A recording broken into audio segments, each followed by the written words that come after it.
Hello and welcome to Stupid Ancient History with Midgley and Taylor, and as always, our expert, non-expert James is Science Toolboy. Hello. Can we drop that name at some point? No. No, that's your official title. Great. So as always, we're wearing togas, we're sat in a small sweaty room, and today we're going to look at the Behistun inscription. So what is what do you call it? Behistun inscription. Yeah. The Behistun inscription then, it's a large mural comprising of text and imagery that's carved into the side of a mountain. It's also sometimes called the Behistun inscription. Okay. Just to be nice. I will forget how to say that as well. It's commissioned by Darius the Great to commemorate and tell the story of how he rightfully took power. It gives his version of events, and it also warns anyone who might be thinking about standing against him. So it's a particularly not very subtle piece of PR Right, or okay. propaganda for It's as him. subtle as a breeze block through a French window. Like slapped on the side of a mountain. And I'm assuming that it's not in the British Museum then? No, there's no room for mountains. They've not stolen an entire mountain. He probably tried, but I'm sure they gave it a good a bit crack. big. But no, it's still in Iran. There's not a rubbing of it either, Oh, there's- like on a massive piece of tracing paper that they've just put in as a display. Probably. Where is it in Iran? Was it like a prominent place that everyone would see It's it? kind of central in his empire by Right, a okay. major trade route. So So everyone was going to see it? yeah, pretty Okay. much. So what does the inscription say? Well, before we look at what the text says, we need to kind of look at what it shows, because a lot of the imagery is also really important. Okay. Yeah. So hopefully on the screen now you've got a nice little, it's like an archaeological sketch of the inscription. It doesn't actually just look like a black and white diagram. But this is probably the easiest thing to look at. So if we start with, if you look on the left hand side, you've obviously got these Persian soldiers standing in the background with their spears and bows and arrows. Who's this poor bloke he's stood on?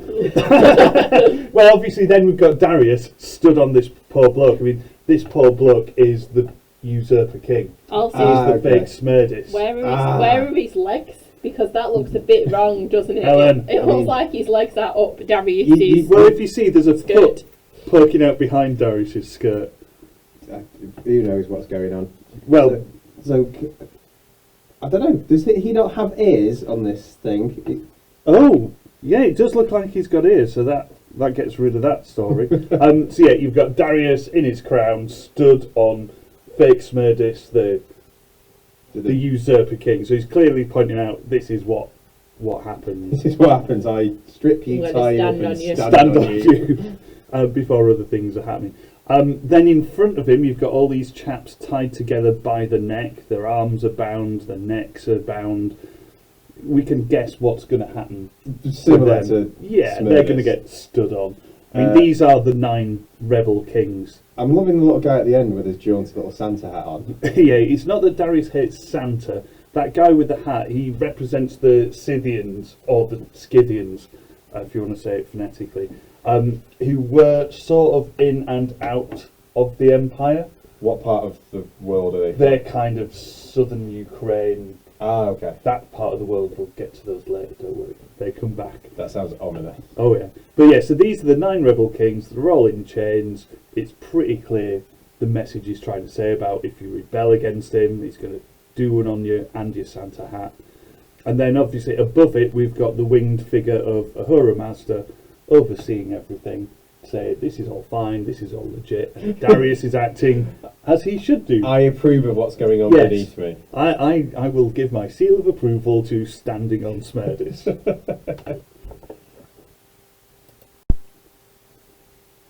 So it sends a pretty clear message, that inscription. But you said there was text on it, so what does all that say? Well, before we kind of look at what it says, it's important to point out how it says it as well. Sounds like the most awkward way to... Bear with us, it will make sense. So from the image on the screen, you can see that the central image is surrounded by large columns of text. Okay. And the key message of the Behistun inscription is told not just in ancient Persian, But just in case that anyone else in his empire wants to read it, it's also in Babylon and 2 different Elamite versions. Okay, just so there's no... If the pictures don't quite send a message, you've got no excuse for not reading it. Yeah, none whatsoever. It doesn't count as an excuse. You can't just go, I didn't know. Yeah. And it's carved into the side of a mountain, which, no points for subtlety. It's kind of covering our bases, isn't he? Yeah. What if you just went, oh, I didn't go by that particular mountain?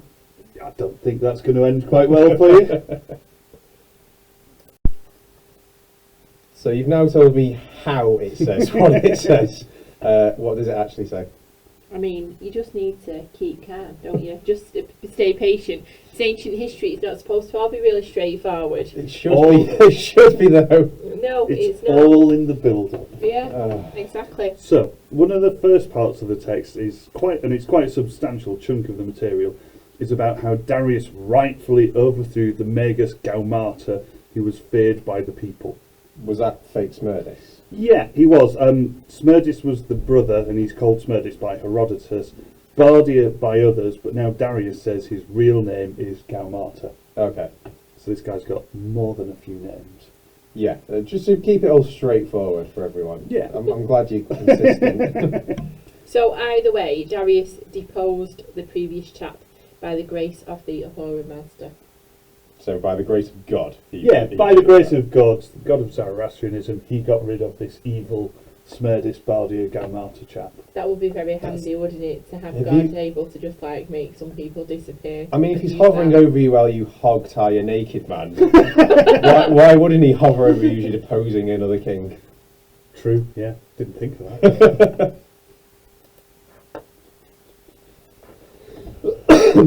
Oh no. Come on, press stop. Don't start fucking up. But that's not all. So it also tells us a story, briefly, of Darius's dealings with the 9 rebel kings that are depicted on the central panel. The ones with the next title. Yeah. Yeah, the ones that look a bit like the human centipede.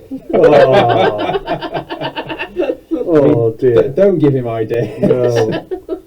So, that aside, I mean, there's lots of reference to righteous punishments and some casual impalings. Of I was going to course. say, does that mean if you say he's righteous, you can just do what the hell you like? Well, the Ahura Master thinks he And can that's do what he wants. Basically what Catholics have done forever. I say to think that's what China does. Can we just point out that these two by no means speak for me, if anyone's listening from the Chinese state authorities I didn't say or anything the about Vatican. So yeah, some casual impalings, but perhaps more importantly, it comes with a bit of like a Darius manifesto. This is what to expect from this new king on the block, and it says, So Darius the king says, in these countries, the man who was loyal I treated well, who was disloyal I punished severely. By the favour of the Ahura Master, these countries obeyed my law. As I said to them, thus they used to. Okay. so it's pretty straight. It's pretty straightforward, and if he's carved it into rock, he's probably going to change his mind. No, so yeah, if his basic premise is, if you don't cause me a problem, you're fine. If you look at me, if you give me a bit of a cheeky side eye, You're down. Yes. You're going down. things are going to be inserted into you, and not nice things.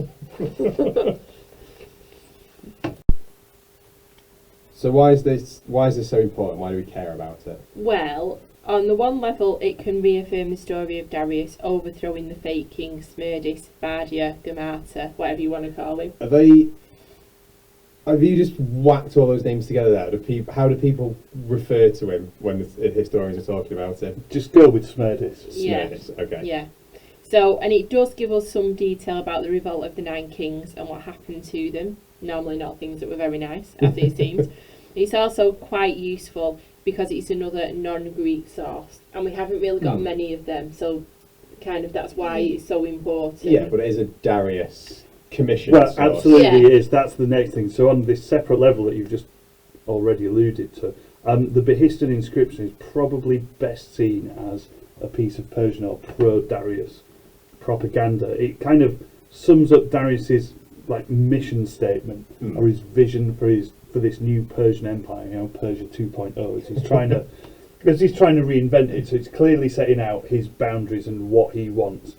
And it also tells us how Darius ran his empire. that little threatening line of "do what I tell you, otherwise bad things." So if he's having this declaration of his manifesto almost, does it differ massively from like Cyrus? What was his? It's like, less mental than Cambyses. less mental than him, but he's like saying this is like a new dynasty. It's Persia 2.0. Yeah, there's a harder edge to Darius Okay. that we've seen already in kind of his treatment of people. I mean, when people rebelled against Cyrus, he just really nice to he just them. made them ambassadors and advisors. If you rebel against Darius, you're not gonna get the same treatment. Okay. So it's kind of restating this new management. He's not messing around, but if you're nice to him, he'll be nice to you. Fair enough. So there you have it, a super quick guide to the Behistun inscription. Thank you for listening. We hope this has been helpful. Leave us a comment below, and until next time, goodbye. Bye. Bye.